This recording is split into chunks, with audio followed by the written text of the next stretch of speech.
On a certain day, don't sleep on me, okay? A man was going about selling hats in the tropical heat of India. Village to village, selling hats. In the afternoon, he was very tired, came and sat under a tree, opened his packed lunch, ate it, dozed off. After some time, he opened his eyes. To his dismay, all the hats were gone. He looked around, where are the hats, where are the hats? He couldn't find them anywhere. Just by chance he looked up, there he saw a whole bunch of monkeys sitting their hats on. He screamed at them, they screamed back at him. He yelled, they yelled. He abused, they abused. He tried to pick up whatever he could and throw it at them. They picked up whatever they could and threw it back at him. Out of sheer frustration, not knowing what to do, he took his hat and flung it on the ground, not knowing what to do, helplessly. All the monkeys took their hats and flung it on the ground. He picked up these hats and went about selling hats. That was in early 20th century.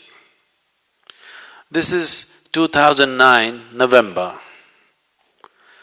Another hat seller going about selling hats in the summer season, and in the afternoon he came and sat under a tree.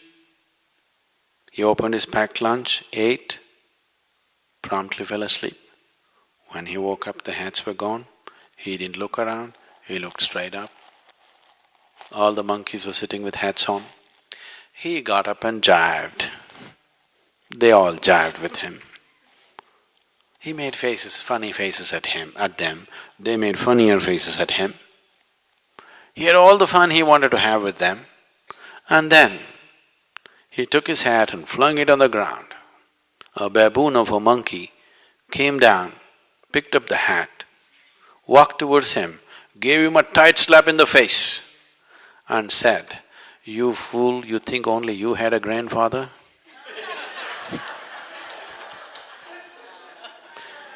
There is scientific evidence that monkeys are evolving. About human beings, there is no such thing. Because what is human cannot evolve unconsciously.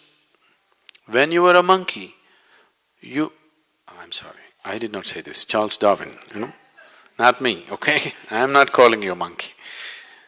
Charles Darwin said, all of you were monkeys, your tail fell away and you became human. When you were a monkey, you did not desire, I want to be human. Nature just pushed you on. But once you become human, now either you evolve consciously or you stagnate, that's all the choice you have. From here, you cannot evolve unconsciously because now what you call as human is not an established state. Please see this. Every other creature has established states of what they are. What is human is not established. This moment you can be godlike, next moment you can be brute-like, isn't it? Isn't it so? What is human is a flux. You can be anything you want, and this is the human being's struggle. Right now, human beings are not suffering their bondage, they are suffering their freedom. You could choose to be anything you want right now, this moment. You could choose to be whichever way you wish to be right now within yourself. This is the struggle, isn't it? If your life also was fixed as the animal life is fixed, this is how you will be, you wouldn't be struggling so much. You wouldn't be experiencing as much pain and misery that human beings are experiencing right now, isn't it? See, for example, a tiger is born. A tiger is not sitting and wondering, how will I become a good tiger? How to become a good tiger? Should I go to the tiger college? Just eat enough food.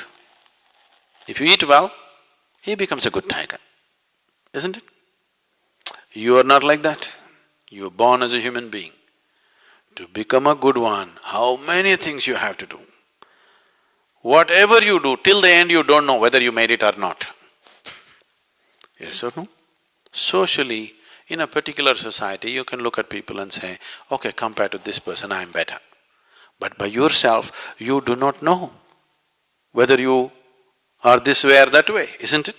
Because what is human is not an established state. Every other creature, it's a fixed state. They eat well, they'll become that. If you eat well, at the most your body will grow, nothing else will happen. Isn't it so? Everything else have to be strived for because nature has left you free to become whatever you want to become. And right now humanity is suffering its freedom, not its bondage. If you're suffering your bondage, it's bad enough, but it's okay. Because if you suffer your bondage, you will want to become free. If you suffer your freedom, it's a tragedy, isn't it? Isn't it so?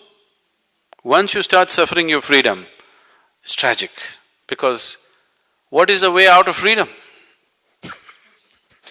There's a way out of bondage. Where is the way out of freedom? I can bind myself. Please see in how many ways you're trying to bind yourself.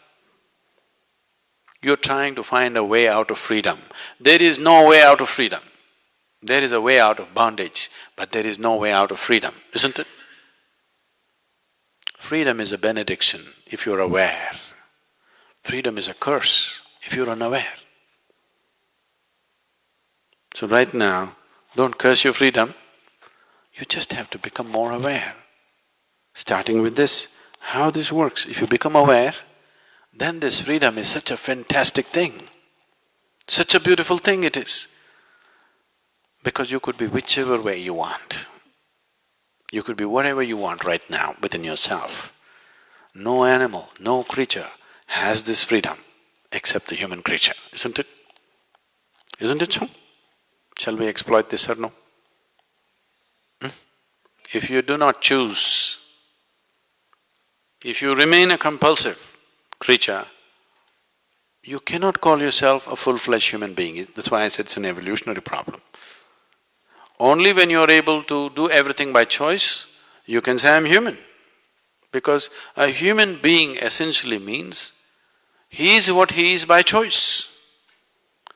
If he becomes compulsive, he's like any other creature, biological, that's all. Nothing more will happen.